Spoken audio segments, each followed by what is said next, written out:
Purse history में आपका स्वागत है। हम आज बात करेंगे हमारे हिस्ट्री के टेक्स्ट बुक के बारे में, जो एनसीईआरटी की टेक्स्ट बुक है, जिसे ड्राइव करते हैं हमारे कम्युनिस्ट दोस्त जेएनयू के। क्या सवाल ये उठता है कि क्या हमें हिस्ट्री की टेक्स्ट बुक बदलने की ज़रूरत है? क्या सरकार को इस ओर ध्यान देना चाहिए? मेरा मानना है बिल्कुल बदलने की ज़रूरत है।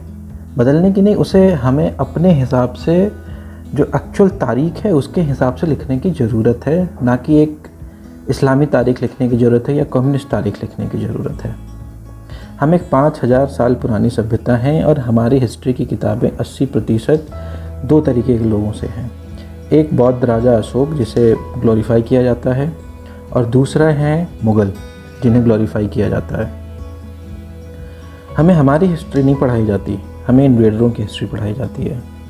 अगर आपको टेक्स्ट बुक क्लास 6 से लेकर क्लास 10 की देखनी है और आपको हिस्ट्री समझने, अगर आप जो पढ़ाया जाता है उसे समझने की कोशिश करेंगे, तो आपको ये समझ में आएगा कि नेहरू के टाइम में जो ब्रिटिश हिस्ट्री थी उसको कैरी फॉरवर्ड किया गया और हमें ये बताया गया कि अशोका द ग्रेट थे, उसके बाद अकबर द ग्रेट थे।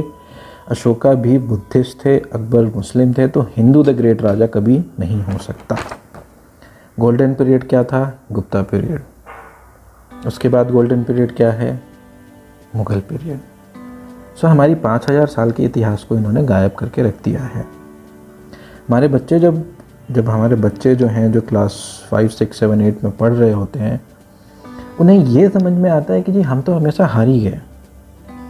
बट उन्हें ये नहीं बताया जाता कि जब आप सब हार ही गए, जो दूसरे हारे हुए प्रदेश हैं, ईरान है, इजिप्ट है, तुर्की है, एक बार को हारा, बाद में वो खुद काबिज हो गया सब जगह। इन्होंने अपना कल्चर खो दिया। आज आप इजिप्ट में जाएंगे, आपको फ़िरौज़ नहीं मिलेंगे, या अगर आप यूरोप में जाएंगे तो आपको रोमन्स नहीं मिलेंगे। हमारी सभ्यता जो है वो आज भी खड़ी है।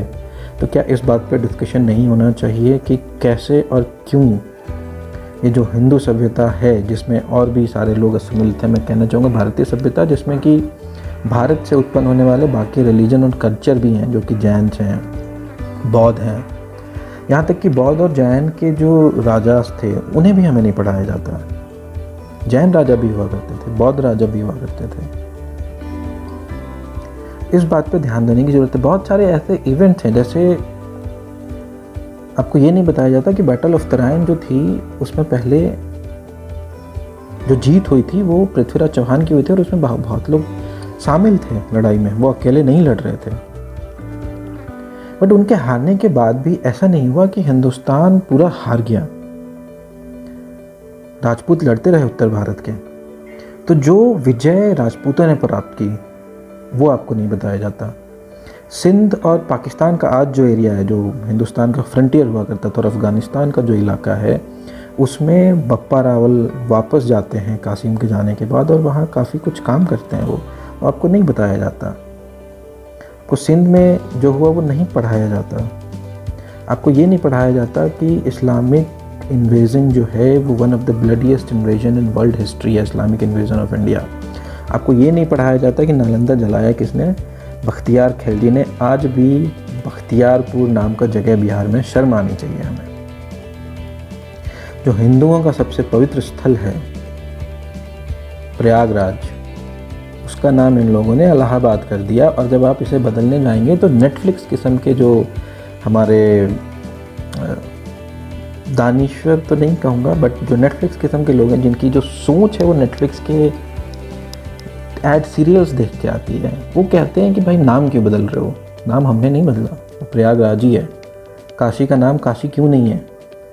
आप किसी भी पूरे हिस्ट्री की किताब उठ लें, जब मराठा को कहीं जाना होता था, जब तमिलियन को कहीं जाना है, अगर उसे बनारस जाना है, वो बनारस नहीं जाता, वो काशी जाता है। लेकिन आप बनारस हवाई अड्डे पे उतरते हैं, काशी हवाई अड्डे पे नहीं उतरते। काशी विश्वनाथ है उस जगह का नाम। कश्मीर को तबाह बर्बाद करके रख दिया। और ये हमें कहीं, ये मैं ये नहीं कह रहा कि आप आज अपने पड़ोसी से झगड़ा स्टार्ट कर दें। मैं बस ये कह रहा हूँ कि हमारे बच्चों को अपनी इतिहास बताने की ज़रूरत है। उन्हें यहाँ का लैंग्वेज पढ़ाने का ज़रूरत है। उन्हें ये बताने का ज़रूरत है कि तुम एक किताब के भरोसे वाले रिलीजन नहीं हो।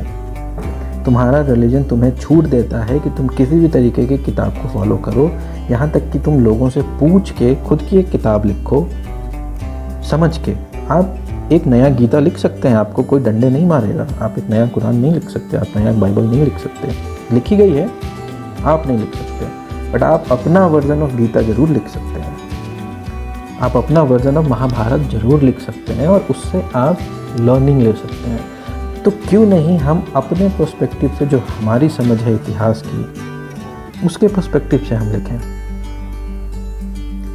हमें ये नहीं बताया जाता कि जो मुग़ल दरबार था उसमें 35 to 40%, 35 से 40% जो थे वो राजपूत थे, और जिस दिन राजपूतों ने हाथ खींचा वो अंत था मुग़ल दरबार का।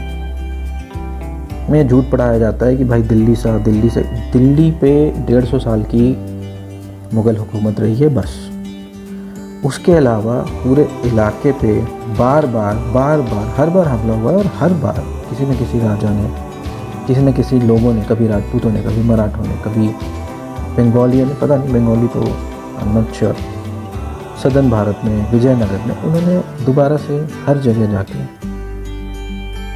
एक रिवाइव किया है। आपको बड़ी हैरत होगी ये जान के कि पूरी जगन्नाथ का जो टेम्पल है उसको औरंगजेब ने तोड़ने का आदेश दे दिया था।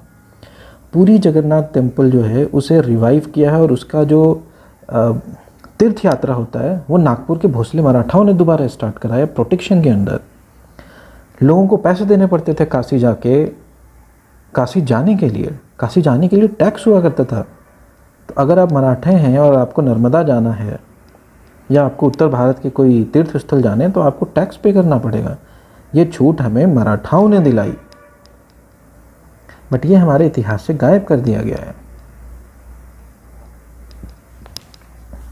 मेरा मानना है कि हमें अपने इतिहास की किताब को देखने की ज़रूरत है दोबारा, और अगर सरकार जो है वो नहीं सुन रही तो हमें खुद से इनिशिएटिव लेके, सरकार के भरोसे ना रहे, क्योंकि ये सरकार हिंदुस्तानी सरकार नहीं है, ये ब्रिटिश सरकार का एक हैंगओवर है जो अभी तक हमारे ऊपर थोपा हुआ है।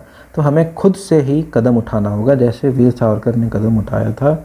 उन्होंने 1857 के जो योद्धा थे उन्हें ट्रेटर कहा जाता था, म्यूटिनी कहा जाता था। ये वीर सावरकर हैं जिन्होंने 1857 की स्वतंत्रता लड़ाई, सो उनकी किताब में उन्होंने पहली बार उसे स्वतंत्रता संग्राम कहा, और उसके जो हमारे तात्या तोपे और लक्ष्मीबाई को जानते हैं वो उनकी वजह से जानते हैं, उनकी इनिशिएटिव की वजह से। तो क्यों ना हम भी अपने तरफ से इनिशिएटिव लें और एक हिंदुस्तानी डिस्कोर्स जो है वो अपने बच्चों को पढ़ाएं कि भाई आप एक 5000 साल पुरानी सिविलाइजेशन है जो मिलिट्रली 1000 साल पहले धीरे धीरे करके हारी, लेकिन रिवाइव करती गई। ऐसा नहीं कि आप कंप्लीटली हार गए, कन्वर्ट हो गया, आप रिवाइव करते गए। आप में बहुत ज़्यादा रेजिस्टेंस है और वो रेजिस्टेंस आज भी होना चाहिए।